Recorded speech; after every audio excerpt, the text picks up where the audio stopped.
really knows how many people were there. Just as we finished. Sure. You know, and from then on it was Mudfest. After life had beaten Joe Cocker black and blue and every effort he made at music failed, he did what no one expected. He turned a forgotten song into a masterpiece.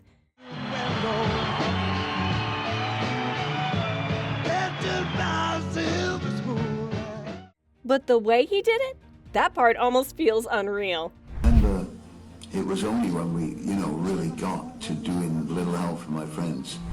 The year was 1967. The Beatles were untouchable. Their album, Sgt. Pepper's Lonely Hearts Club Band, was exploding through the culture. A kaleidoscope of sounds the world had never imagined. But hidden inside that album was a tiny footnote. A song not meant to change anything. Ringo Starr, the band's drummer, needed a song to sing. He wasn't a powerful vocalist. He was the lovable, easygoing Beatle. Lennon and McCartney knew the brief. Ringo needed a light tune. It had to be easy for his limited range. They quickly crafted With a Little Help from My Friends. It was a song about friendship. It was about security. It was delivered with an easy, almost childlike quality.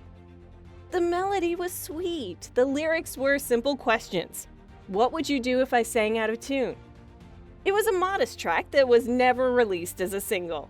It was never treated as a serious piece of art. It was just Ringo's song, destined to be forgotten as a novelty piece. That was the song's initial destiny, but that fate was about to be obliterated by a sound from Sheffield, England. Destiny has a funny way of hiding giants inside tiny things. A kind of place to escape from all the pressures you're exposed to, or what? Meanwhile, in Sheffield, Joe Cocker was hanging onto music with bleeding fingers. His career was a history of failure. For nearly a decade, he had been grinding with little or nothing to show.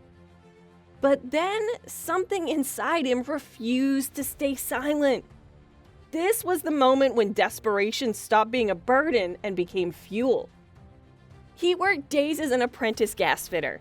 At night, he sang in pubs so smoky it stung to breathe. He went by Vance Arnold, trying to reinvent himself before the world told him he was a failure. One thing you may not know is that he had already faced one major failure. In 1964, he released a single. It was a Beatles cover, I'll Cry Instead. It was a complete flop. His contract with Decca lapsed and his momentum died. His hope was fading. Cocker suffered a major professional setback. He stepped away from music for a year, a quiet surrender nobody noticed. By 1966, he decided to give it another shot, trying to rebuild. All I know is the way I feel. If it's real. He teamed up with musician Chris Stainton and they formed the Grease Band. They had talent, but no anthem. No identity, no spark. They were running out of time, especially without a major hit. At this point, Cocker was already tired. He knew he was struggling and needed a vehicle for his explosive talent, a song that reflected his lived experience. Cocker needed a song he could bleed into, something that felt like dirt, sweat, and survival. He had no idea it was already waiting for him.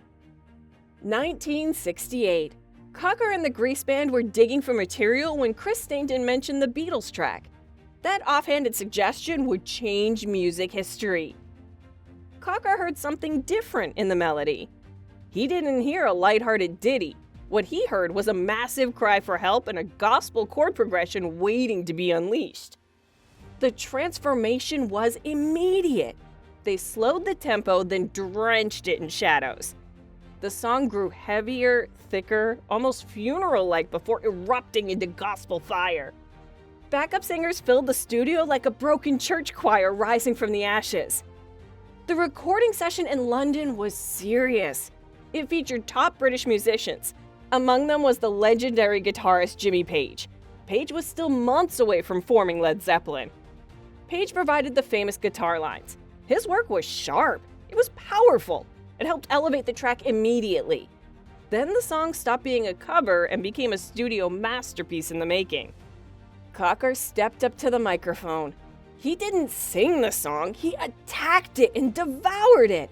His voice was gravelly, raw, and reflected the sound of a decade of struggle. You can hear the pain in every second. That's why it hits so hard. He belted the lyrics, and the simple questions Ringo sang became declarations of need. "Oh, I get by with a little help from my friends" wasn't simple friendship anymore. It was about absolute survival. The studio fell silent.